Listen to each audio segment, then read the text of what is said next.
नमस्कार प्रेक्षकांनो, ठरलं तर मग या मालिकेच्या येणाऱ्या भागामध्ये जबरदस्त असा ट्विस्ट येणार आहे. तर इथे ऐन लग्नाच्या दिवशी महिपतने प्रियाला केलं किडनॅप आणि त्याचबरोबर अर्जुन आणि सायलीने रविराज काकांना फोन करून सांगितलं अश्विन आणि प्रियाच्या लग्नाचं सत्य. तर इथे प्रेक्षकांनो, आता कशा पद्धतीने महिपतने प्रियाला किडनॅप केलेलं असतं आणि इथे अश्विन आणि प्रियाचं लग्न कशा पद्धतीने त्याने मोडलेलं असतं आणि त्याचबरोबर रविराज काकांपासून हे लग्नाचं प्रकरण लपवून ठेवण्यात आलेलं असतं. पण अर्जुन आणि सायली दोघेजण कशा पद्धतीने त्यांना या लग्नाचं सत्य सांगतात, आजच्या भागामध्ये सविस्तरपणे आपण बघूया. तर प्रेक्षकांनो, आपण बघितलं इथे आता अश्विन आणि प्रियाला दोघांना लग्न करायचं आहे. पण प्रियाला माहिती आहे कुठे ना कुठेतरी रविराज काका आणि प्रतिमा या लग्नाला नकार देतील. म्हणून इथे प्रिया खूपच जास्त घाबरत असते आणि ती सुभेदारांना सांगत असते की सध्या तरी तुम्ही आई आणि बाबा या दोघांना काही सांगू नका, कारण मला नाही वाटत ते दोघंजण या लग्नाला परवानगी देतील. तेव्हा पूर्णाजी म्हणत असते की तन्वी, असं का करतील ते दोघेजण, अश्विन आणि तुला? जर दोघांना तुम्हाला एकमेकांबरोबर लग्न करायचं आहे तर मला नाही वाटत प्रतिमा आणि रविराज असं काही करतील. आणि आता तर आम्ही त्या दोघांबरोबर इथे लग्नाची बोलणीच तर करायला आलो आहे ना. मी व्यवस्थित प्रतिमाला समजावून सांगते. रविराज काका कामानिमित्त बाहेर गेलेले असतात आणि ते आता रात्री उशिरा घरी येणार असतात. त्यामुळे प्रतिमा म्हणते की बरं झालं तुम्ही सगळेजण आलात. प्रतिमाला सुद्धा माहिती नसतं की नक्की या प्रियाचं चाललंय तरी काय. तेव्हा इथे प्रेक्षकांनो, आता प्रियाने घरी कुणालाही सांगितलेलं नसतं की तिला अश्विनबरोबर लग्न करायचं आहे आणि लग्नाची बोलणी करण्यासाठी संपूर्ण सुभेदार घरी येणार आहेत. ते अचानकपणे आता संपूर्ण तयारी करून आलेले असतात आणि त्याचबरोबर इथे अश्विनने प्रियासाठी आता साडीसुद्धा ऑर्डर केलेली असते आणि त्याचबरोबर शकुनाचं जे काही साहित्य असतं ते त्याने इथे ऑनलाईन ऑर्डर केलेलं असतं. आणि ते सुद्धा इथे सायली आणि अर्जुन या दोघांना दिसू नये, त्यांना लग्नाबद्दल काही कळू नये म्हणून रविराज काकांच्या घरीच ती ऑर्डर पाठवायला सांगितलेली असते. पण इथे ऑर्डरला उशीर झाल्यामुळे ती सुभेदारांच्या बंगल्यावरतीच आलेली असते. त्यामुळे इथे सायलीला प्रश्न पडतो की नक्की ही शकुनाची लाल रंगाची साडी आणि हे शकुनाचं सगळं साहित्य का बरं मागवलं असेल.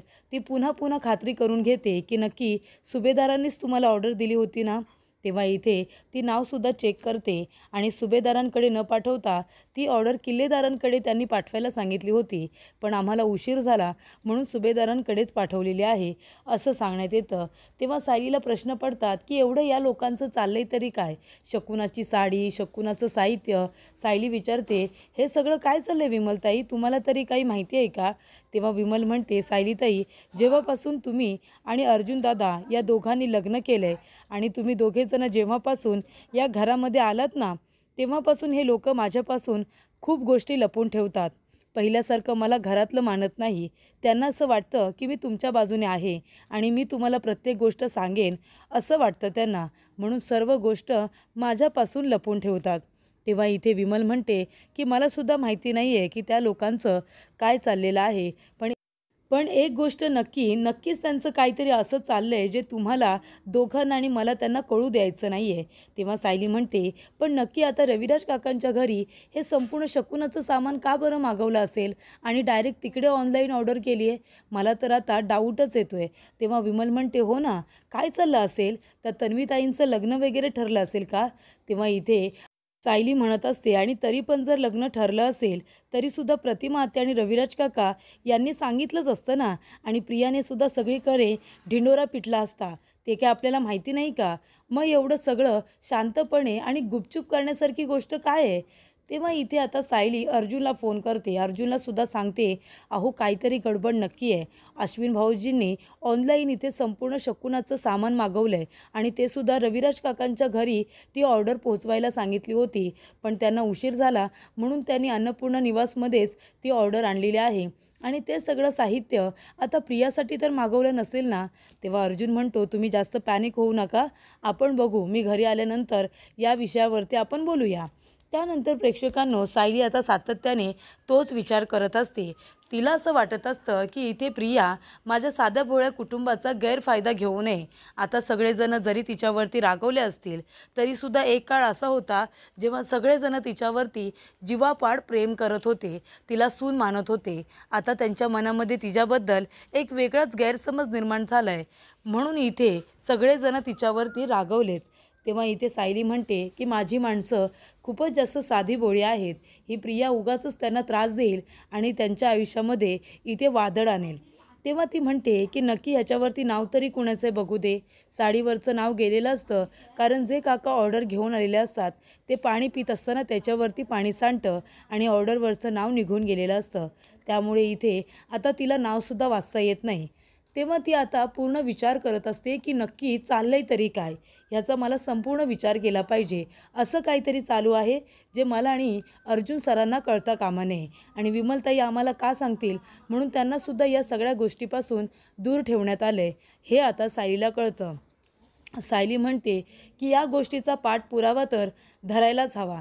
आणि प्रेक्षकांनो, महत्त्वाची गोष्ट म्हणजे इथे आता सगळे जे सुभेदार आहेत ते जरा विचित्रच वागतायत.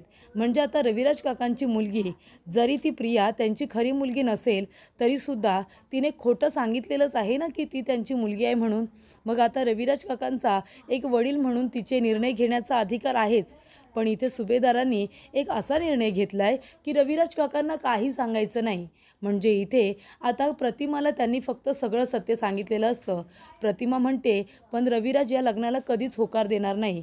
आधीच ते तुमच्या सगळ्यांवरती इतके रागवलेत, कारण अर्जुनबरोबर दोनदा तन्वीचं लग्न ठरलं होतं आणि त्यांनी तिच्याबरोबर लग्न केलेलं नाही आहे आणि प्रियालासुद्धा त्याच्याबरोबरच लग्न करायचं होतं. आणि अचानकपणे तिने आता अर्जुनला इथे त्याचा विषय सोडून दिला आणि अश्विनबरोबर लग्न करायला निघाले, ते सुद्धा त्यांना काहीही न सांगता. याला काही अर्थ तरी आहे का? जेव्हा रविराज यांना कळेल की इथे तन्वीने इतका मोठा निर्णय घेतला आहे आणि त्यांच्यापासून ही गोष्ट लपून ठेवले, तेव्हा त्यांना किती मोठा धक्का बसेल. 22 वर्षानंतर त्यांची मुलगी त्यांच्या आयुष्यात आली आणि तिने त्यांच्यापासून लपवाछपवी केले.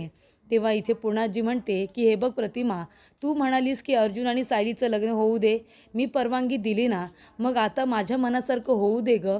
मी बिचारी म्हातारी, माझं किती आयुष्य आहे आता, पण माझ्या तन्वीला मला माझ्या घरची सून करून घ्यायचीच आहे.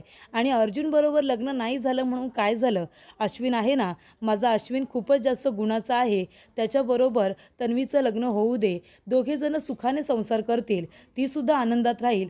अजून काय पाहिजे तुला? तेव्हा मला असं वाटतं, मी तुझ्यासमोर हात जोडते, रविराजांना यातलं काही सांगू नको.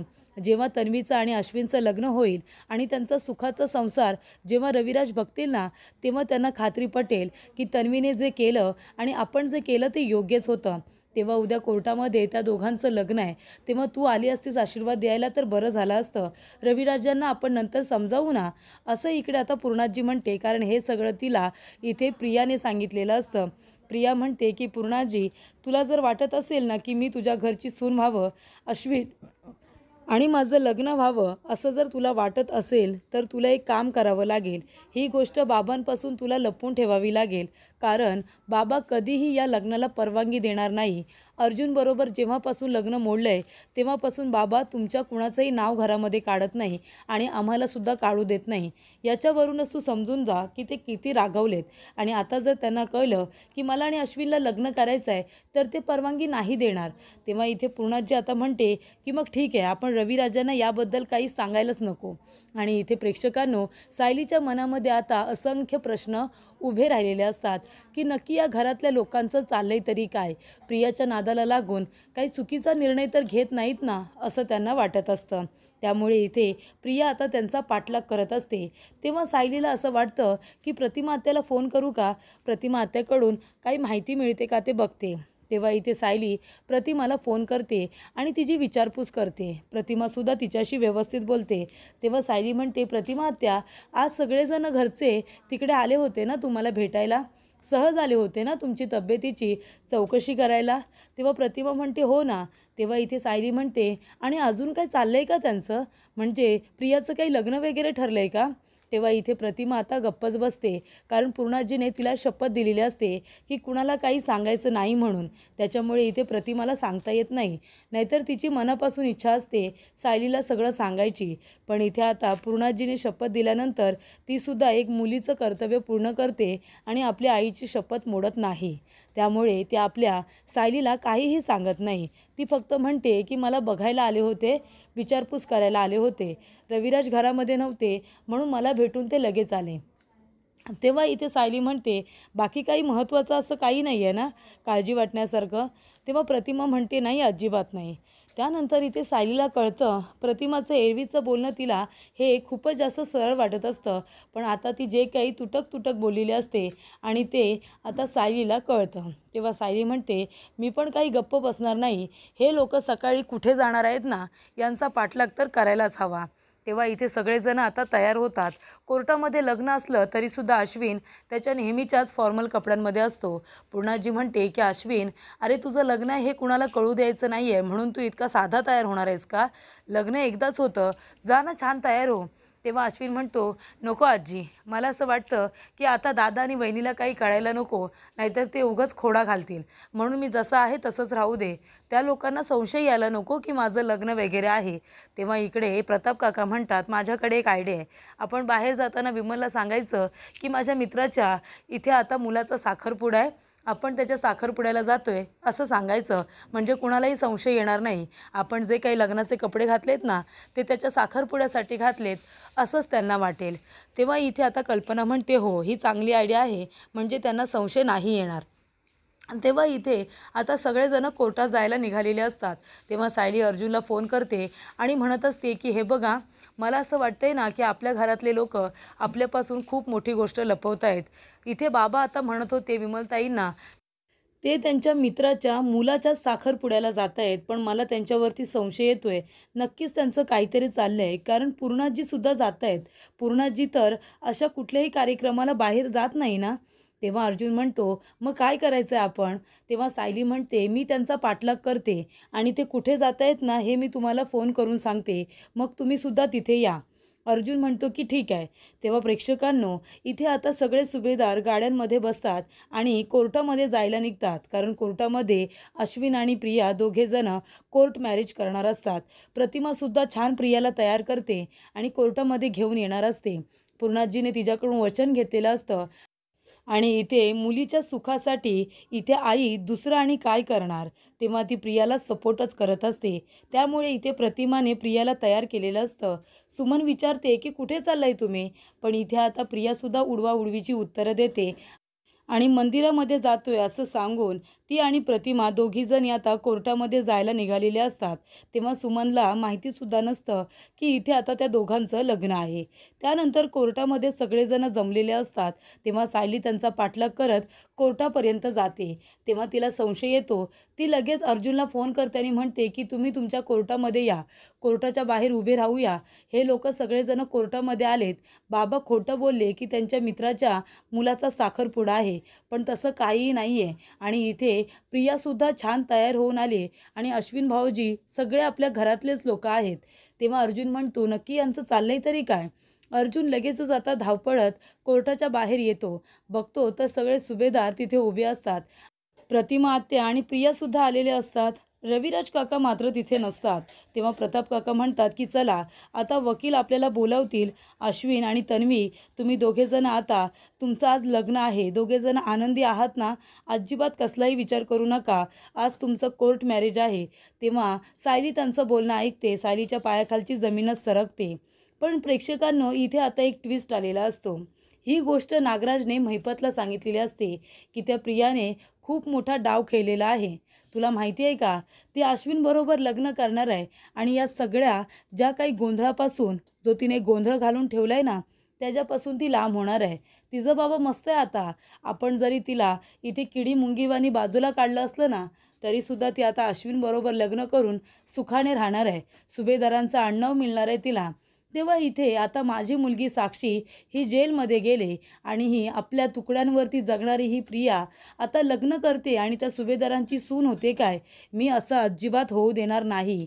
आणि महिपत म्हणतो, काही जरी झालं तर जोपर्यंत माझी मुलगी जेलमधून बाहेर येत नाही ना, तोपर्यंत ह्या प्रियाला मी लग्नसुद्धा करू देणार नाही आहे. ते सुद्धा त्या अश्विनबरोबर अजिबातच नाही. तिला ह्या केसपासून वाचायचं आहे का? पण मी आहे ना महिपत, मी जोपर्यंत आहे तोपर्यंत मी कुणालाही सुखाने राहू देणार नाही. माझी मुलगी तिथे दुःखात आहे, जेलमध्ये आहे आणि ही लग्न करून सुखामध्ये राहायला जाते का? अजिबात मी असं होऊ देणार नाही.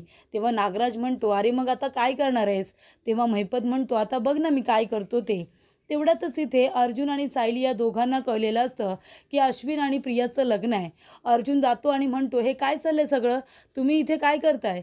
तेव्हा पूर्णाजी म्हणते, "तुला काय करायचं आहे आणि तू इथे काय करतोयस?" अर्जुन म्हणतो, "पूर्णाजी तू विसरली आहेस का? हे कोर्ट आहे आणि मी एक वकील आहे.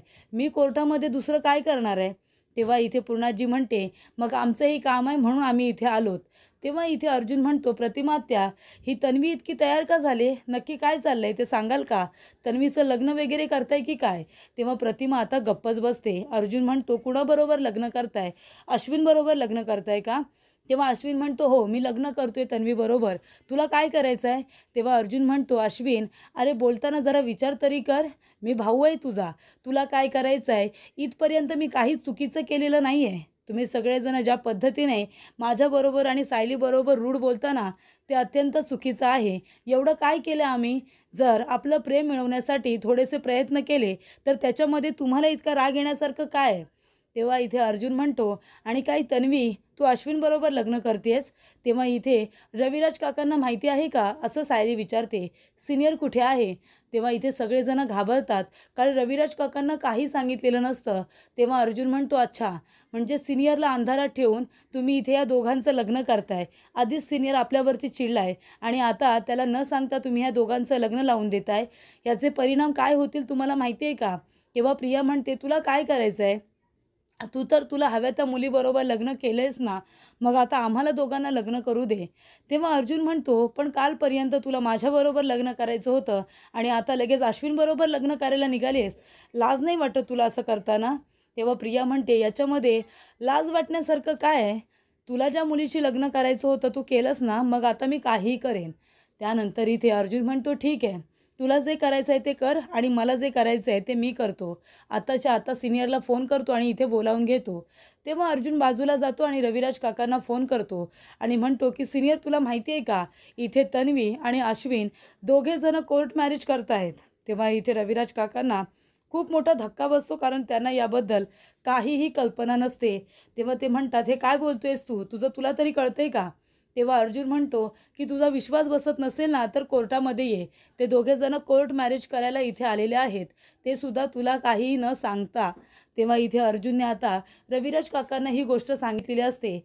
त्याला फक्त आपल्या भावाला तिच्या तावडीतून वाचवायचं असतं, म्हणून त्याने ही आयडिया केलेली असते. रविराज काका तिथे येतात आणि ते आता सगळ्यांवरती चिडतात. ते म्हणतात, "हे सगळं काय चाललंय? मला अंधारात ठेवून तू लग्न करत होतीस, म्हणजे तुझ्या लेकी तुझ्या बापाची इज्जत काही नाही आहे का? अगं, एवढा मोठा वकील मी, पण माझी इज्जत तू कवडी मोलाची सुद्धा ठेवलेली नाही आहेस. कसली मुलगी आहेस गं तू? इथे मुली आपल्या बापाच्या इज्जतीसाठी वाटेल ते करत असतात, पण इथे तर तू माझी इज्जत पार रस्त्यावरती धुळीला मिळवायला निघाली आहेस." असं रविराज काका म्हणतात. तेव्हा प्रिया म्हणत असते, "नाही बाबा, असं काय नाही आहे." तेव्हा इथे रविराज काका म्हणत असतात, "पूर्णाजी, प्रतिमा, हे सगळं काय आहे? तुम्ही सगळ्या लोकांनी मला अंधारात ठेवलंत. माझ्यापासून ही गोष्ट लपवून ठेवलीत. माझ्या मुलीचं लग्न मलाच माहिती नाही आहे. याला काय अर्थ आहे? मला सुद्धा तुमच्या सगळ्यांकडून ही अपेक्षा नव्हती. मला तुमच्या कुणाशीही आता संबंध ठेवायचा नाही आहे आणि आजपासून मला मुलगीच नाही आहे असं मी मानतो." आणि रविराज काका आता सरळ तिथून निघून गेलेले असतात. प्रतिमावरती सुद्धा ते रागवलेले असतात. तेव्हा इथे आता रविराज काका गेल्यानंतर प्रियाचा प्लॅन तर फ्लॉप झालेला असतो. अर्जुनने सगळं इथे आता उद्ध्वस्तच केलेलं असतं. त्यामुळे इथे आता प्रिया तरीसुद्धा इथे आता धीर करून लग्नाला उभी राहते. पण प्रेक्षकांनो, इथे आता महिपतचा फोन आलेला असतो. महिपत आता प्रियाला फोन करतो आणि म्हणत असतो, "काय गे प्रिया, काय त्या अश्विनबरोबर लग्न करतेस का? आणि माझी मुलगी जेलमध्ये आहे आणि इथे लग्न करून तू सुभेदारांची सून व्हायचं स्वप्न बघतेस? जोपर्यंत माझी मुलगी सुखरूपरित्या ह्या केसमधून बाहेर पडत नाही ना, तोपर्यंत मी कुणालाही सुखाने जगू देणार नाही आहे. कळलं ना तुला? ती जेवढी गुन्हेगार आहे ना, तेवढी तू सुद्धा गुन्हेगार आहेस, हे विसरू नकोस. आतापर्यंत तुझ्यावरती काही कमी पैसा खर्च केला का? जर हे लग्न केलंस ना, तर तिथे येऊन मला सांगायला वेळ लागणार नाही की तू आमच्यासाठी काम करतेस म्हणून. त्या मधुकर पाटलाला खोट्या गुन्ह्याखाली आतमध्ये टाकलेस ना, हे सुद्धा मी सांगेन." तेव्हा इथे आता महिपतने धमकी दिल्यानंतर प्रियाकडे दुसरा कुठलाही पर्याय उरत नाही आणि जे काही कोर्टामध्ये लग्न करण्याचा तिने घाट घातलेला असतो, महिपतच्या एका फोनवरून ती आता समजून गेलेली असते. जर महिपतला कळलं की मी लग्न केलं आहे तर तो सुभेदारांच्या घरी येईल आणि माझी सगळी हकीकत सांगेल की मी खोटी तन्वी आहे आणि त्याचबरोबर मी पैशांसाठी अश्विनबरोबर लग्न केलं आहे, मधुभाऊंच्या विरोधात खोटी साक्ष दिली आहे. या सगळ्या गोष्टी आता समोर येतील आणि माझी यांच्यासमोर जी काही थोडीशी इज्जत आहे ती सुद्धा निघून जाईल. तेव्हा इथे आता लग्न न करण्यामध्येच भलाई आहे असं आता प्रियाला वाटत असतं.